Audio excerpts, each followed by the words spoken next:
வணக்கம் ஃப்ரெண்ட்ஸ், இன்றைக்கி நம்ம என்ன பார்க்க போகிறோம் அப்படின்னா 12th காமர்ஸில் இருக்கக்கூடிய மேலாண்மை விசஸ் நிர்வாகம், மேலாண்மை மற்றும் நிர்வாகம் எவ்வாறு வேறுபடுகிறது அதை பற்றி தான் பார்க்க போகிறோம்.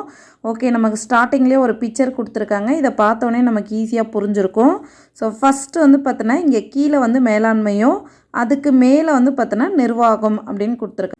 அப்போது நிர்வாகத்திற்கு கீழே தான் மேலாண்மை வந்து செயல்படுது அப்படின்றது தான் இங்கே கொடுத்துருக்காங்க. அப்போது மேலாண்மை லெவலில் யார் யாரெல்லாம் இருப்பாங்க அப்படின்னா மேற்பார்வையாளர், மேலாளர் இவங்கெல்லாம் இருப்பாங்க. நிர்வாக லெவலில் யார் யாரெல்லாம் இருப்பாங்க அப்படின்னா இயக்குனர் அவை, மேலாண்மை இயக்குனர் இவங்கெல்லாம் இருப்பாங்க. ஓகே, இது குறித்து நெக்ஸ்ட் பார்க்கலாம். மேலாண்மைக்கும் மற்றும் நிர்வாகத்திற்கும் உள்ள வேறுபாடு. இப்போ இந்த கொஷின்ஸ் வந்து ரொம்ப important questions. Exam point of வியூவில் நான் உங்களுக்கு ஈஸியாக புரிகிற மாதிரியே சொல்லிடுறேன். ஃபஸ்ட்டு என்ன சொல்லியிருக்காங்க? பொருள். அப்போது மேலாண்மைன்றது என்ன அப்படின்னா ஒரு வணிக நிறுவனத்தின் மேலாண்மை செய்பவர்கள். ஒரு வணிக நிறுவனத்தை மேலாண்மை செய்கிறதுக்கு பேர் தான் என்ன அப்படின்னா மேலாண்மை அப்படின்னு சொல்கிறாங்க. ஆனால் இங்கே நிர்வாகத்துக்கு என்ன சொல்கிறாங்க? ஒரு குழுவால் ஒரு நிறுவனத்தை நிர்வகிப்பதற்கான செயல்முறையே வந்து பார்த்தோன்னா நிர்வாகம் அப்படின்னு சொல்கிறாங்க. ஓகே, நெக்ஸ்ட் பாயிண்ட் பாருங்கள், உங்களுக்கு இன்னும் ஈஸியாக புரியும். அதிகாரம்னு பார்க்குறப்போ மத்திய மற்றும் கீழ்மட்ட அளவில். இப்போது மேலாண்மைன்றது என்ன அப்படின்னா மத்திய அளவிலும் கீழ்மட்ட அளவிலும் இருக்கக்கூடியதான் மேலாண்மைன்னு சொல்லுவோம். ஆனால் நிர்வாகன்றது என்ன அப்படின்னா உயர்மட்ட அளவில் டாப் லெவலில் இருக்கக்கூடியதே என்ன தான் இந்த நிர்வாகம் தான். நிர்வாகத்திற்கு கீழே தான் மேலாண்மை வந்து செயல்படும். அப்போ மேலாண்மைன்றது மத்திய மற்றும் கீழ்மட்ட அளவில், நிர்வாகன்றது உயர்மட்ட அளவில்.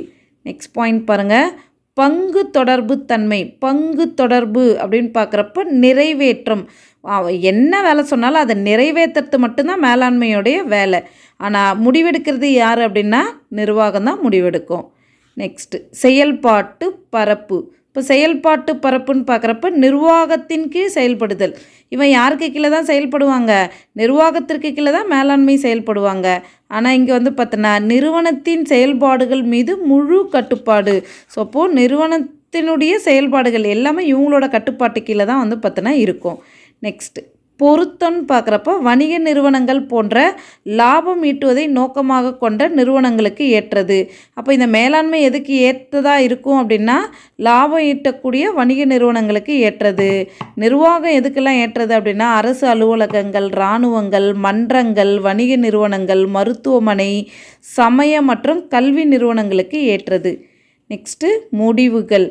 பணியை யார் செய்வது, அதனை எப்படி செய்வது, இதை முடிவு பண்ணுறது தான் யார் அப்படின்னா மேலாண்மை. அப்போது யாரெல்லாம் பணி செய்யணும், அதை எப்படியெல்லாம் செய்யணும் அப்படின்றத மேலாண்மை தீர்மானம் பண்ணுவாங்க. ஆனால் என்ன செய்ய வேண்டும், அதனை எப்பொழுது செய்ய வேண்டும்ன்றது வந்து பார்த்தோன்னா நிர்வாகம் முடிவெடுப்பாங்க. நெக்ஸ்ட்டு செயல்னு பார்க்குறப்ப திட்டங்களையும் கொள்கைகளையும் செயல்படுத்துறது. அவங்க என்ன திட்டம் போட்டு கொடுக்குறாங்களோ அந்த திட்டத்தையும் கொள்கையும் செயல்படுத்துறது மட்டும்தான் இவங்க வேலை. அந்த திட்டங்களை தீட்டுவது, அந்த கொள்கைகளை கட்டமைப்பது, அந்த இலக்குகளை நிர்ணயிப்பது யார் அப்படின்னா நிர்வாகம்தான். நெக்ஸ்ட்டு கவனம் செலுத்துதல். மேலாண்மை பணியில் மட்டும்தான் இவங்க கவனம் செலுத்துவாங்க. இவங்க வந்து வரையறுக்கப்பட்ட வளங்கள் முடிந்த வரையில் வந்து பார்த்தோன்னா ஒதுக்கீடு செய்வாங்க. ஓகே, இவங்களுக்கு இந்தந்த வளங்கள்லாம் அப்படின்ற மாதிரி இவங்க வந்து பண்ணுவாங்க. இவங்க ஓவராலாக வந்து பார்த்தோன்னா இந்த ஒர்க்கு செய்வாங்க. இவங்க மேலாண்மை பணிகளில் மட்டும்தான் கவனம் செலுத்துவாங்க. அடுத்தது முக்கிய நபர். இவருக்கு பேர் மேலாளர், இவருக்கு பேர் நிர்வாகி. நெக்ஸ்ட்டு பிரதிநிதின்னு பார்க்குறப்போ ஊதியத்திற்காக வேலை செய்வார். தன்னோட முதலீடே வச்சு இவர் தான் உரிமையாளர். அப்போது தன்னோட முதலீடு வந்து பார்த்தோன்னா கிடைக்கணும், அதுக்கு மேலே லாபம் கிடைக்கணும், ஆதாயம் கிடைக்கணும் அப்படின்றதுக்காக இவர் செயல்படுவார். அடுத்து பணின்னு பார்க்குறப்போ நிர்வாகம் மற்றும் ஆளுமை பணி, சட்டம் மற்றும் தீர்மானித்தல் வந்து பார்த்தோன்னா இவரோட பணியாக இருக்கும். ஓகே ஃப்ரெண்ட்ஸ், இதை கொஞ்சம் ஈஸியாக வந்து பார்த்தோன்னா பார்த்துடலாம். இவர் மேலாளர், இவர் நிர்வாகி. இவர் மேலாண்மை பணியை தான் செய்வார், இவர் அனைத்து பணிகளையும் செய்வார். இவர் திட்டங்களையும் கொள்கைகளையும் செயல்படுத்துவார், இவர் திட்டங்களையும் கொள்கைகளையும் வடிவமைப்பார். இவர் பணியை செய்கிறது யார், எப்படி செய்யறதுன்னு பார்ப்பாங்க. என்ன செய்யணும், அதை எப்படி செய்யணுன்றது இவங்களோட ஒர்க்கு. லாப நோக்கமுடைய நிறுவனங்களுக்கு ஏற்றது. இது வந்து அரசு நிறுவனங்கள், இராணுவம், மன்றங்கள், மருத்துவமனை, இந்த மாதிரி கல்வி நிறுவனங்கள் எல்லாத்துக்குமே ஏற்றது. இவங்க வந்து ஜஸ்ட்டு நிறைவேற்றுவாங்க, இவங்க தான் முடிவெடுப்பாங்க. மத்திய மற்றும் கீழ்மட்டத்தில் இருக்கும், இது வந்து உயர் மட்டத்தில் இருக்கும். மேலாண்மை செய்பவர்கள், நிர்வாகம் செய்பவர்கள்.